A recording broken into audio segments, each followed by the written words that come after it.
against the Baltimore Ravens. Baltimore Ravens are a team, they like to win in the preseason, right? They like to be preseason champions. I don't think that they've lost a preseason game since 2015. That's the last time they've lost a preseason game. So I didn't even know my wife the last time the Baltimore Ravens lost a preseason game. So they're always trying to win. Hey, to each their own, right? My philosophy of the preseason, you could win all of your preseason games, and you could win no games during the season. In fact, that's happened twice. The two teams that have gone 0-16 during the season, they won every preseason game. So it did not help them do well during the season to win during the preseason. You could lose all your preseason games, and you could win the Super Bowl. I don't know. I'm sure some team has done it. So winning and losing in the preseason does not matter. What matters during the preseason is making sure that you're evaluating your players. You're making sure that you can evaluate who you're going to keep and who you're going to cut. Who's going to be here or who's not going to be here. Who's going to be gone. That's the main job during the preseason. The main job in the preseason is not to make sure you win all the games. The main goal during the preseason is to make sure you're evaluating your players. And some people, I always go into the preseason being real objective. I always make sure that I'm going in, I want to see the guys do well. I want to see all the players do well. The goal is to win. All right, so if your starters do really well, you're probably going to do well. If your starters don't do well, then you're probably not going to do well. Some teams don't play their starters. Some teams do play their starters. It really depends.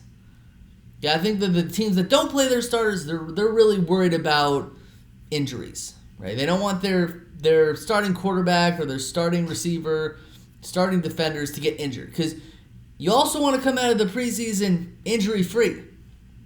So usually the teams that are healthiest and the teams with the better players, they usually do better. Okay?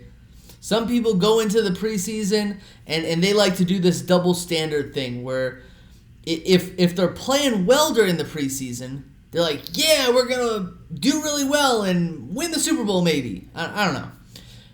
And then if they're not doing well, they're like, it's just preseason. It's just preseason. That's why we're not doing well. We're running vanilla concepts and we're not game planning. That's what they always say. I can't stand that stuff. People always say I can't stand that type of hypocrisy. I just have kind of an alarm in my head that goes off when people say stuff like that. That's just and usually they'll talk out both sides of their mouths. Where they'll be like, hey, yeah, we're playing really well, so therefore we're going to be good. And then in the next game, it's just preseason. Just preseason. Don't bother me with that. So I don't like that concept. I really don't like that state of mind. Discussing this preseason game is very complex because our starters didn't really play. The only starters that actually played were like a few rookies and our running backs. Swift played, Penny played. Those are the guys who you could kind of possibly say could be starting for the Philadelphia Eagles. And let me just say that it's difficult to evaluate during the preseason, but I would say that the players that really stepped out or stood out, Jalen Carter stood out. First play, he was just bearing down on Josh Johnson. And Josh Johnson still probably gets hot flashes about the Eagles because I don't think he's ever beaten the Eagles when he's been on the field. I remember in 2009 the Eagles played against him, and he was the Buccaneers starter, I think. But Jalen Carter played well, which is good. I think his name is Tanner McKee, the Stanford quarterback. Get out of the way, Marcus Mariota. I don't want to see you, right? This guy actually played well. Sure, he did have completed 50% of his passes, but he's a rookie, and he had a lot of good deep shots, And he looked like he had poise and it looked like he had command. So that's really good. That's good. Believe me, that's something that you want to see if you're a fan of a team and the starting quarterback is playing well. So that was another guy that stood out.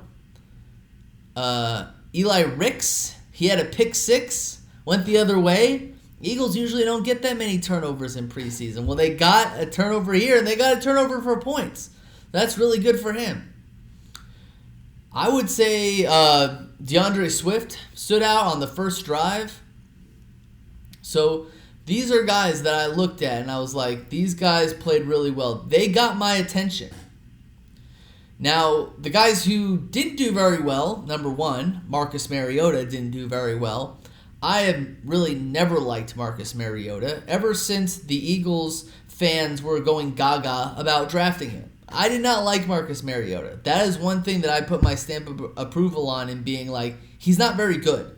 Now, I watched that quarterbacking show with Kirk Cousins and Mariota and Mahomes, and you know, I wanted to see more of Marcus Mariota. I think I knew the other guys. I wanted to see more of Mariota. But I understand why he had to kind of bow out early because he didn't play very well during the regular season. And like the Philadelphia Eagles, he made a few good plays to Greg Ward. But otherwise, there was a drive where the Eagles made it into Ravens territory. It was like 3rd and 1. I think it was a false start. Yeah, it was a false start. So now it's 3rd and 6. Back him up. Delay a game. All right, now back him up again, and then Jake Elliott misses a field goal. So it just appeared that Jake Elliott was back, and I don't like to see Jake Elliott back. Jake Elliott being back is just not a good thing for the Philadelphia Eagles. Okay, you want your kicker to be making field goals. I understand it's not a chip shot, but come on, you got to make that one. You got Justin Tucker out there who can make a kick from space. You got to make that kick. And then he just didn't really do anything after that. He was benched. Then Tanner McKee came in. I think that's his name, Tanner McKee. His last name's McKee, so we'll put it like that. And then Ian Book comes in. Ian Book, no offense to Ian Book, has to be the worst quarterback I've ever seen play for the Eagles. Starter, backup, bench warmer. Worst quarterback I've ever seen play for the Eagles. I would rather see a young quarterback or a guy who probably won't make the team. I'd rather see him try to force something. I'd rather see him try to, force a ball deep. See what happens. But no, Ian Book thought he was Michael Vick. That's all I can say. Like, the only thing he could use was his legs. The only thing. Right? He was just zooming. Barely used his arm. Didn't even look like he could see the field. Just not quarterback material. I'm sorry.